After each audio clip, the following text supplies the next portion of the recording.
Having decided to homeschool my children for a few years, when my eldest child, a son, was 5 years old, I began to teach him to read. I bought a simple, easy-to-use manual for teaching reading with scripted lessons, The Ordinary Parent's Guide to Teaching Reading. We made steady progress despite the dry reading passages that my son had to practice on.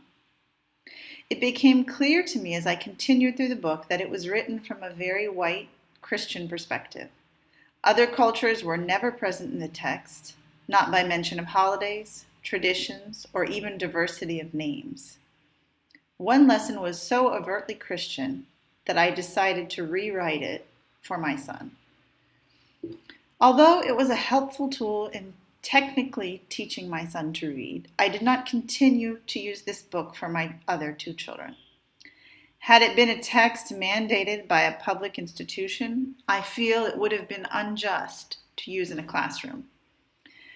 I encountered another blatant example of racial and cultural marginalization in the Interchange textbook series used in many private language centers in Morocco.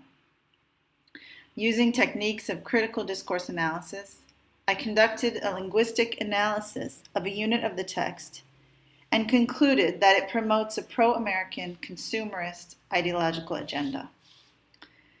These texts are examples of how racial, ethnic, and religious minorities can be silenced or marginalized in teaching materials.